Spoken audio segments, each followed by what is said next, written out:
ika-10 ng Disyembre 1898, pumirma ang mga kayatawan ng Espanya at Estados Unidos sa kasunduan sa Paris. Ayon sa kasunduang ito, ibinigay ng Espanya sa Estados Unidos ang karapatang sakupin ng Pilipinas. Bilang kapalit, ang karapatang ito ay binayaran ng mga Amerikano ng halagang $20 billion ang mga Espanyol. Gabi ng ika-4 ng Pebrero, 1899, nang magsimula ang labanan sa pagitan ng mga Pilipino at Amerikano sa isang tulay sa Calle Sosiego sa Santa Mesa, Maynila. Nagpaputok ang isang kawal na Amerikano na makita nito ang isang Pilipino.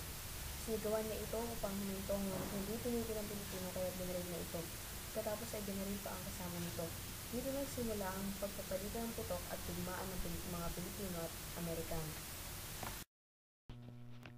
Inairal ni William McKinley ang sampamahalaang militar sa Pilipinas.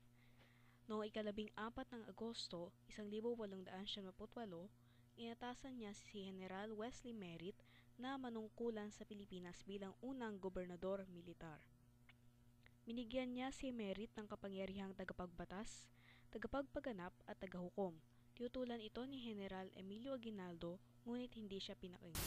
Noong 1905, isang taon mula nang itatag ang pamahalaang sibil at ayon sa tagubilin ni Gobernador Taft, ipinahayag ni Pangulong Theodore Roosevelt ng Estados Unidos na mayroon ng kapayapaan at kaayusan sa Pilipinas.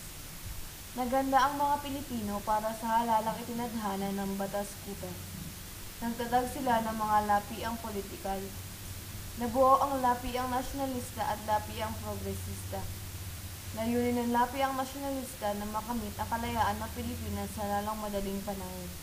Layunin ng lapiang progresista na maghintay ang mga mamamayan hanggang sa ang Pilipinas ay magkaroon ng maunlad na kabuhayan at kultura bago humingi ng kalayaan mula sa Estados Unidos. Nagdaos ng isang halalan para sa mamumuno ng pamahalaang Commonwealth noong ika-17 ng Setyembre 1935.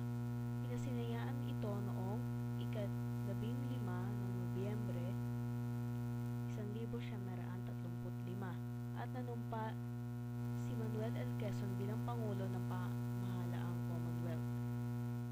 Si Sir Jose Mena Sr. ang pangalawang Pangulo. Binigyan diin ni Pangulong Quezon ng paglutas sa mga suliraning pangkabuhayan ng bansa, nagpaunlad ang kulturang Pilipino at pagtatatag ng hukbong sanggunian bilang paghahanda sa kasarinlan. Maraming pagbabago sa pamumuhay at kultura noong panahon ng pananakop ng Estados Unidos sa ating bansa.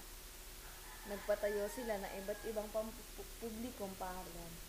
Ang mga sundalong Amerikano ang naging guro at wikang Ingles ang ginamit.